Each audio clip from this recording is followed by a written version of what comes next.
గత 11 సంవత్సరాల కాలంలో భారతదేశం మౌలిక సదుపాయాల రంగంలో, ముఖ్యంగా జాతీయ రహదారుల విస్తరణలో ఒక కొత్త చరిత్రను సృష్టించింది. ఒక దేశ ఆర్థికాభివృద్ధికి రవాణా వ్యవస్థ వెన్నెముక వంటిదని గుర్తించిన కేంద్ర ప్రభుత్వం గడిచిన దశాబ్ద కాలంగా రహదారుల అభివృద్ధికి అత్యధిక ప్రాధాన్యతనిచ్చింది. ఈ కృషి ఫలితంగా నేడు దేశవ్యాప్తంగా జాతీయ రహదారుల పొడవు 1,46,560 కిలోమీటర్లకు చేరుకుంది. ఈ స్థాయిలో సాధించిన వృద్ధితో ప్రపంచంలోనే రెండో అతిపెద్ద రోడ్ నెట్వర్క్ కలిగిన దేశంగా భారత్ అవతరించింది. ప్రస్తుతం అమెరికా మొదటి స్థానంలో ఉండగా, భారత్ వేగంగా తన నెట్వర్క్ను విస్తరిస్తూ అంతర్జాతీయ స్థాయిలో అందరి దృష్టిని ఆకర్షిస్తోంది. ఇది కేవలం మౌలిక వసతుల విస్తరణ మాత్రమే కాకుండా దేశాభివృద్ధికి బలమైన పునాది కూడా. గణాంకాలను పరిశీలిస్తే ఈ మార్పు ఎంత విశేషమో అర్థమవుతుంది. 2014లో దేశంలోని జాతీయ రహదారుల పొడవు కేవలం 91,287 కిలోమీటర్లుగా ఉండేది. అయితే 2025 నాటికి ఈ నిడివి 61% వృద్ధిని నమోదు చేస్తూ 1,46,000 కిలోమీటర్ల మైలురాయిని దాటింది.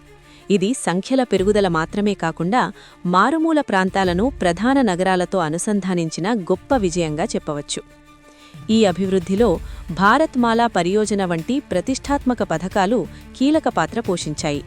పాత రహదారులను ఆధునీకరించడంతో పాటు అత్యాధునిక సాంకేతికతతో కూడిన ఎక్స్ప్రెస్ వేలు మరియు హైస్పీడ్ కారిడార్ల నిర్మాణానికి ఈ పథకం బలమైంది. 2014లో దేశంలో యాక్సెస్ కంట్రోల్డ్ హైస్పీడ్ కారిడార్లు కేవలం 93 కిలోమీటర్ల మేర మాత్రమే ఉండగా, ప్రస్తుతం అవి 3,052 కిలోమీటర్లకు పెరగడం విశేషం. ఎక్స్ప్రెస్ వేలతో పాటు సాధారణ ప్రయాణికులకు సౌకర్యవంతంగా ఉండే 4 లేన్ల రహదారుల విస్తరణ కూడా భారీగా జరిగింది. 2014లో 18,000 కిలోమీటర్లుగా ఉన్న 4 లేన్ల రహదారులు ప్రస్తుతం 43,512 కిలోమీటర్లకు పెరిగాయి. అభివృద్ధి ఇక్కడితో ఆగకుండా రాబోలే 3 ఏళ్లలో 8.3 లక్షల కోట్ల విలువైన కొత్త రహదారి ప్రాజెక్టులను చేపట్టేందుకు ప్రభుత్వం పక్కా ప్రణాళికలు సిద్ధం చేసింది. రహదారుల నిర్మాణంతో పాటు ప్రయాణికుల భద్రతకు కూడా ప్రభుత్వం అధిక ప్రాధాన్యతనిస్తోంది. రోడ్డు ప్రమాదాల సమయంలో బాధితులకు తక్షణ వైద్య సహాయం అందిస్తే ప్రాణాలను కాపాడవచ్చని గుర్తించి క్యాష్లెస్ ట్రీట్మెంట్ స్కీమ్ను అమలు చేసింది. ఈ పథకం ద్వారా బాధిత ప్రమాద వ్యక్తులకు 1.5 లక్షల వరకు ఉచిత వైద్య సహాయం అందించబడుతోంది. అలాగే ప్రమాద సమయంలో బాధితులను ఆదుకునే మానవత్వాన్ని ప్రోత్సహించేందుకు గుడ్ సమారిటన్ విధానంలో కీలక మార్పులు చేశారు. ప్రమాద బాధితులకు సహాయం చేసేవారికి ఇచ్చే ప్రోత్సాహకాన్ని 5,000 నుంచి 25,000కు పెంచడం ప్రజలను ధైర్యంగా ముందుకు రావడానికి, ప్రాణనష్టాన్ని తగ్గించడంలో కీలకంగా మారుతోంది.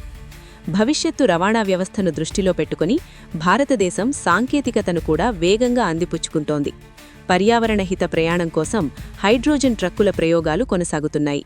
అలాగే టోల్ ప్లాజాల వద్ద సమయం ఆదా చేయడానికి ఫాస్టాగ్ ఆధారిత టోలింగ్ వ్యవస్థను విస్తృతంగా అమలు చేస్తున్నారు. రాబోయే రోజుల్లో శాటిలైట్ ఆధారిత టోలింగ్ విధానం కూడా ప్రవేశపెట్టే యోచనలో ఉంది. పెట్టుబడుల పరంగా చూస్తే మౌలిక వసతుల రంగంలోకి మరింత నిధులను ఆకర్షించేందుకు 2026 జనవరిలో పబ్లిక్ ఇన్విట్ను ప్రవేశపెట్టనున్నట్లు అధికారులు ప్రకటించారు. దీని ద్వారా సామాన్య ప్రజలు కూడా మౌలిక వసతుల ప్రాజెక్టుల్లో భాగస్వాములయ్యే అవకాశం పొందనున్నారు.